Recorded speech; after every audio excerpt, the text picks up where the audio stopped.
বিশ্বকর্মা পুজোর আগের রাতে উত্তপ্ত উদয়পুর খিলপাড়া। বিশ্বকর্মা পুজোর আগের রাতে প্রায় রাত 11টার সময় ব্যাপক উত্তেজনা ছড়ায় উদয়পুর খিলপাড়ায়। ঘটনায় আহত হয় পশ্চিমবঙ্গের মুর্শিদাবাদ জেলার পিন্টু শেখ নামের এক শ্রমিক। সূত্রে জানা যায়, পিন্টু শেখ প্লাস্টিকের জিনিসপত্র নিয়ে গাড়ি থেকে মাল খালাস করছিলেন বৈষ্ণবীচর এলাকায়। সেই সময় স্থানীয় এক যুবকের সঙ্গে কথা কাটাকাটি হয় পার্কিং নিয়ে।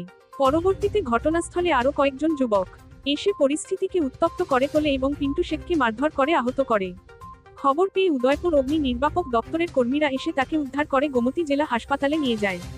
এরপরই উত্তেজনা ছড়িয়ে পড়ে পার্শ্ববর্তী একটি বাড়িতে, যেখানে মুর্শিদাবাদের আরও কয়েকজন শ্রমিক বিশ্রাম করছিলেন।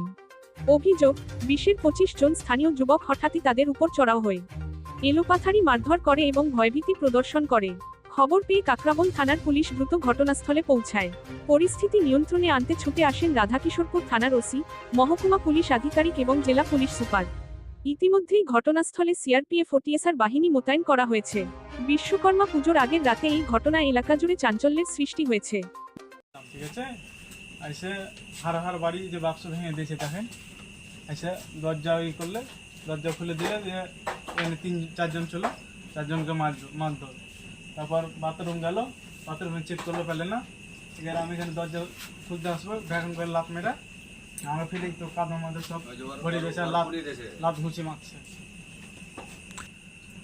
আমরা তো চিনি না এখানকারই লোক, ওইটা মোটামুটি 15-20 জন হবে।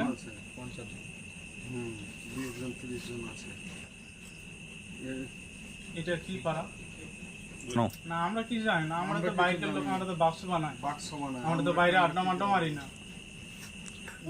জানি না। এমনি আমরা তো জানি না কিসের জন্য বলছে, সবই মুর্শিদাবাদের লোক। আইসা বলছি তোরা গরু কাটিস, তা বলছি আমরা বিদেশে মানুষ, আমরা তো ওই যে বাক্স বানাই, যে মাল খাওয়া আছে। আইসা মারধর করে চলে গেলো, পুলিশ এলো, তারপর ছাড়লো। এমনি হঠাৎ এসে মেরে দিয়ে চলে গেলো। ব্যুরো রিপোর্ট, জনতার বার্তা।